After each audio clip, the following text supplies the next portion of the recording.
I'm here in Moncton at the end of my 12th and second last week of the trip. As you can see, it's a beautiful day. Weather's been holding out really well for the most part, despite getting kind of cold some days.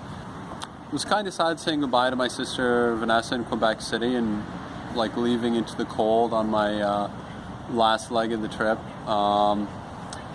Luckily, it was a nice warm day. Like I said, I've been really lucky with the weather. Haven't had any rain since Vanessa left. The weather was really warm leaving Quebec City.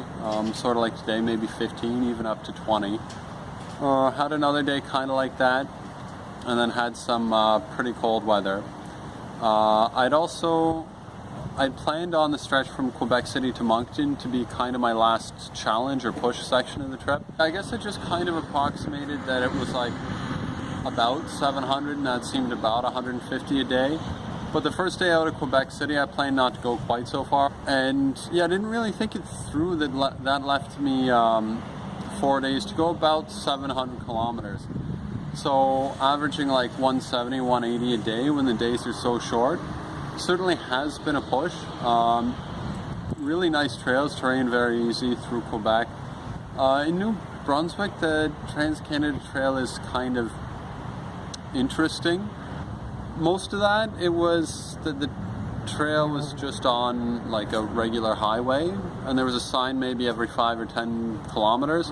So it certainly didn't seem like there was any trail that had been done and such, and like often for a lack of signage, I sort of wondered whether or not there was one. Picked up again a little bit around Grand Falls, and it was nice following the river. Nice pretty scenery, small towns every once in a while.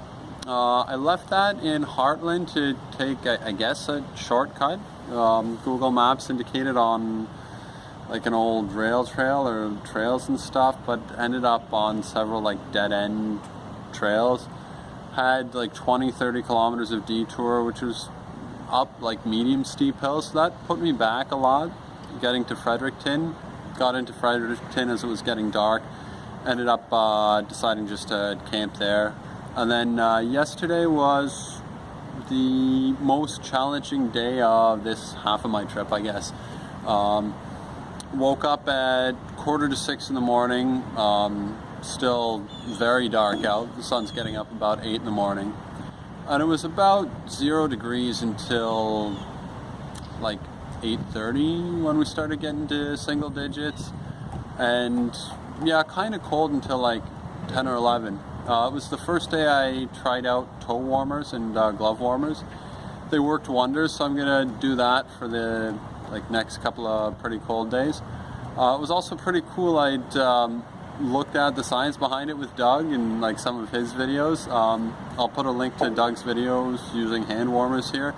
Cool science behind that, and it helped me understand how they were working and like why when it was in my sealed glove and I didn't take my glove off for a number of hours, then it stopped giving off so much heat.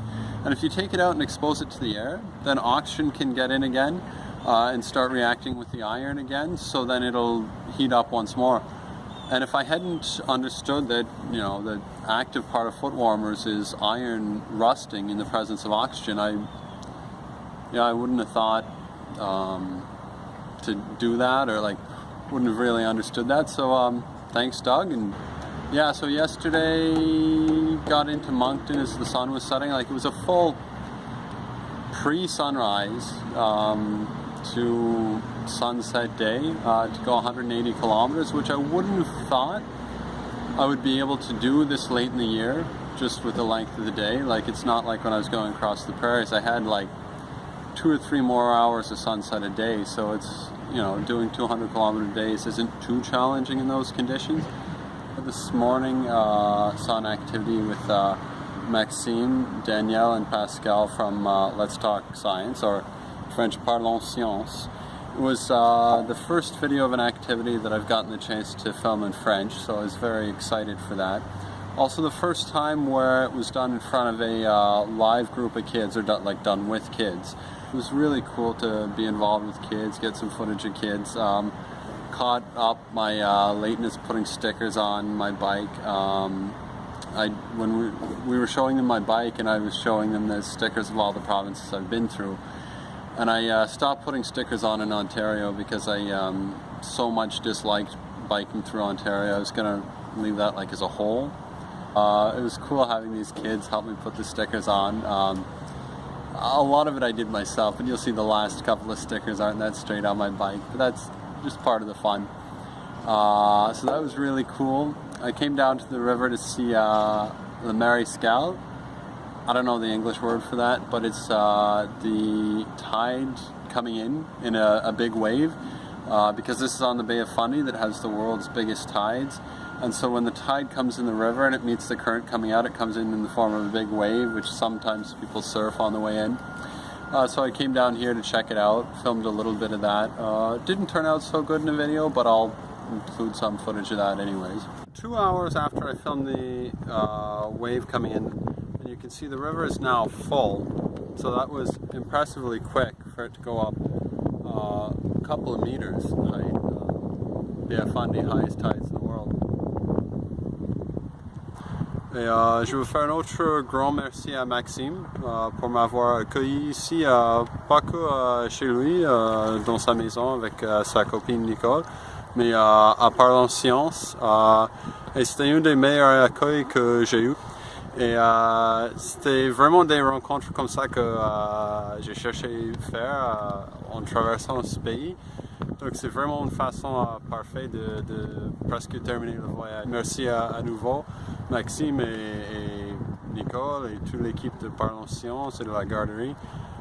C'est vraiment génial. Merci.